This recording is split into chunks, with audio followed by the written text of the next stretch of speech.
So there's a great way of profiting from trading on Betfair, but it's unintuitive. People generally get confused by it, and most people do it wrong. But it's the method that I've used over many years, and I just thought it was worth doing a video to explain specifically how I trade, and that's what I'm going to talk about in this video. Please like and comment on the video below. That will allow me to produce better quality videos and more of them in the future. If you're interested in learning to trade successfully on sports, then why not visit the BetAngel Academy, where we have more detailed videos. So the trick to trading very effectively on Betfair is order flow. I trade order flow, and what is order flow? How does it influence what you do, and why is it slightly counterintuitive? Well, the interesting thing about my journey through Betfair is that when I arrived on the racing markets, I didn't know anything about racing. So I looked at the markets and it was a complete mystery to me. Maidens, sellers, handicaps, different grades of races, different courses. I had no perception on what the hell I was looking at, basically. So I had to come up with a way of actively trading it that would allow me to profit at it despite having a complete lack of knowledge. Now, over the years, my knowledge has improved, so I've got a much better understanding of different aspects of racing, which has helped me improve my trading. But fundamentally, I still work on the same basis. There are races that are taking place today that I have profiled already. I've just sat down. Racing starts in about half an hour. And already I can see there's a race at Toaster at 20-2 that I think I know how I'm likely to trade it. And then the pattern repeats a couple of hours later. So I can do that without any knowledge of the racing. I'm not looking at the horse, I'm not looking at the course, I'm looking at the market and saying this is how the market is probably likely to trade. And when people come here, that's what I teach them. I talk to them about the market and the way that the market behaves. Not specifically, although it's worth knowing a few things about racing to be able to trade it more effectively. But where I started and what I essentially do is trade order flow, and that involves not looking necessarily at the race. So this race at 20-2 that's taking place this afternoon, I've got a pretty good idea of how I think it will trade.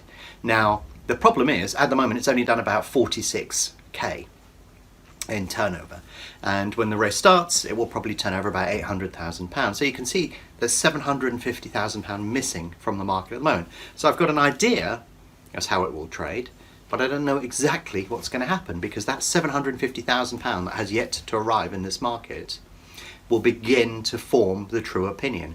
So if I took a position now, I said to you, do this, I think I may probably get it about right, but my confidence will grow as the money arrives. The more money arrives, the more I watch how the money's arriving and the influence that it's having on the market, the more confident I will become. So it's that last 5 to 10 minutes before the start where most of my activity takes place. All the way out here, an hour before this race is due to start, there isn't enough information for me. I've got a clue as to what's going to happen, but I can't say for sure. And this is where trading order flow becomes a little bit harder for people to understand, because when you look at the way that people think, they want a yes or a no. It's like, is this going to go in this direction? Just tell me yes or no. And the fact is, when you trade properly, when you're doing cold trading or trading order flow, you can't give that definitive answer. I'll use likely, possibly, on average are the sort of words that I tend to use, because you can never say that it's definitely going to happen. Now, after I'm in my 18th year now, I'll still lose 2 or 3 races out of 10 because it just doesn't happen. You set up your trade for the price to come in, you start following the price as it comes in, and then something goes wrong. £5,000 appears out of nowhere, the horse runs loose, or something else gets backed heavily, and you're sort of thinking, well, okay, I wanted to trade this one, but I can't now, and it was going to do this, and something else has changed, and the whole, and that's the skill with it's the flaw and the huge benefit of trading order flow is that the disadvantage with that is the market is uncertain by its nature, and that means that people struggle to come to terms with that. People are looking for a black and white answer to say, what do I have to do? It's not, more than once people have said to me, just tell me what I need to do in this market. And it's like, well, it's not as simple as that. This is what we expect to happen. This is when it's going to happen. This is how it's going to happen. And these are the things you can look for to confirm that.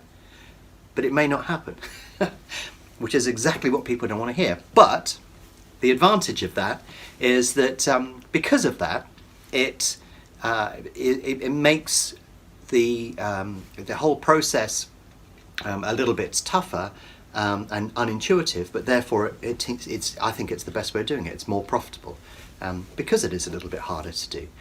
And very often when I tweeted something the other day saying you won't find an easier trade than this one, and somebody bounced it straight back into my face and just sort of said, oh, you're after timing, or why don't you tell me before it happens? Well, the fact is, when you're trading order flow, you can't. You don't know. You can this far out. So there's another race that is 2 hours later after the first race at Toaster that I'm interested in today, and I think it's going to exhibit exactly the same characteristics. But there's only £14,000 traded at the moment in that market. There's still another £750,000 to go. And as that money arrives, I will get more confident. And if you look at a chart of volume, it's very low, the rate of change, for ages and ages and ages. And then it accelerates in that last 5 to 10 minutes. Why? Well, if you think about it, if you're trying to bet on a 1 to 5 shot, or something at very, very short odds, as an example, when are you going to place your bet? Are you going to do it 2 or 3 hours before the start of the race when you haven't even seen the horse, and the conditions may change or the weather may look, you don't have enough information? But the closer and closer you get to the start of the race, you get more information. So you either see the horse being saddled up, you see how the jockeys performed over the course of the day, how other horses have performed on the same ground, and then the horse comes to the parade ring and they show the horse off to the connections and the jockey and everything. You get another look at the horse there, and then you see it going to post. So there's more and more and more and more information coming into the market the longer you wait. So when are you going to place that £10,000 at 1 to 5? Are you going to do it 3 hours out when none of that exists? Of course you're not. You're going to do it at the last possible moment, or when you feel confident, and that confidence may arrive at some point in that last 15 minutes or so. So when you're trading order flow, what you're doing is you're picking up on that information. Now, there may be a reason that somebody is backing it. There may be a reason that somebody's laying it, or maybe somebody tipped it up in a newspaper somewhere.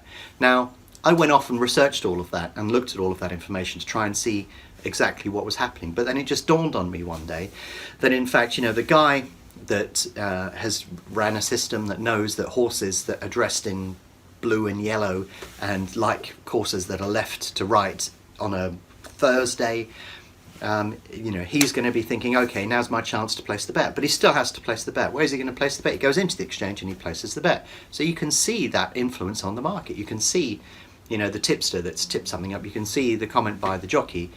If the horse isn't looking good in the parade ring, its price will start to drift. Now, you may actually be able to see that on the television as well as actually see it in the market. But essentially, all of those decisions and processes, and maybe somebody likes the favourite because of a certain reason, but maybe somebody likes the second favourite for the same reason.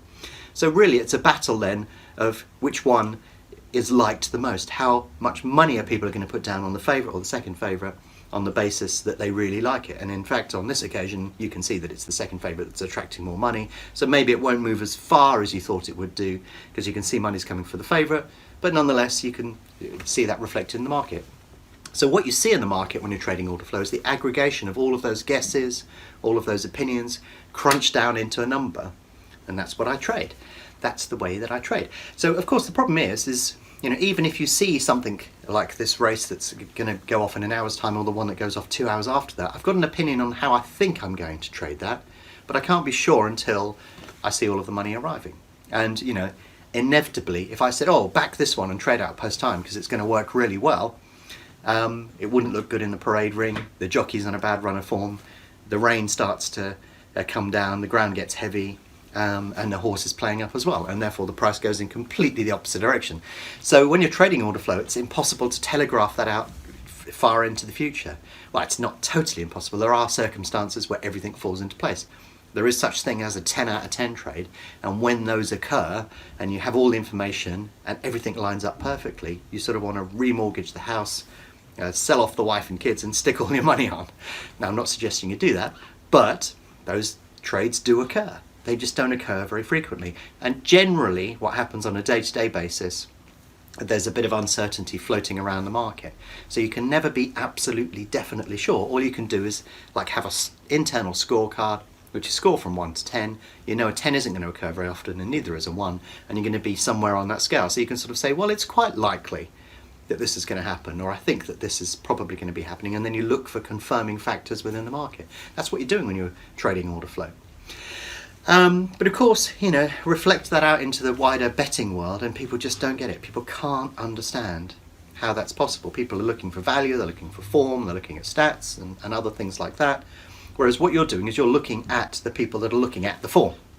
And if you get skilled at doing that, then necessarily you'll do pretty well, because you're just making an assessment on what's happening in the market. And what goes on in my head is probably a bit more complex than what would go in your head when you're doing this, because I can look at the broad sweep of the market at various different factors, and because I've traded nearly 200,000 events now, it's almost second nature to me. So I'm looking at one thing, looking at another, and I'm thinking, okay, I've seen this pattern before, I know what's likely to happen.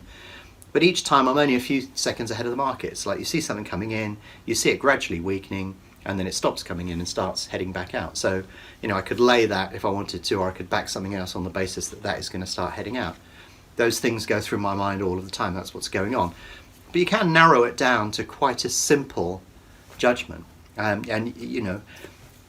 suggestion to you when you're starting out or you're learning to trade is you don't overcomplicate it. If you try and do it exactly the same way that I do it, which is you're looking across the entire market for lots of clues, that becomes really hard, because you're just going, oh yeah, the favourite's going in, no, it's coming out. In fact, but then the second favourite, and in fact I can see the big order on the third, and now so you just end up getting really confused. It gets really hard, and it will drive you crazy.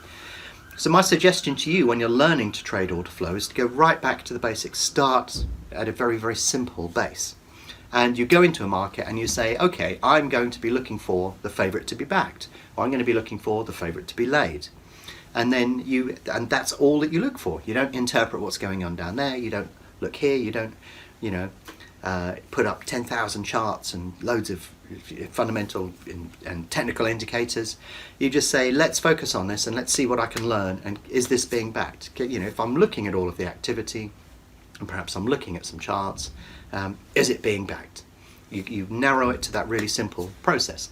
Now the fact is that you could probably go 12 races and not see a single favourite being backed, and you'll be a bit hacked off. But what I'm trying to suggest to you here is if you learn one skill and become good at that, then you start looking for favourites that are being laid, and then you learn that skill, and then you start saying, is this favourite being backed or laid?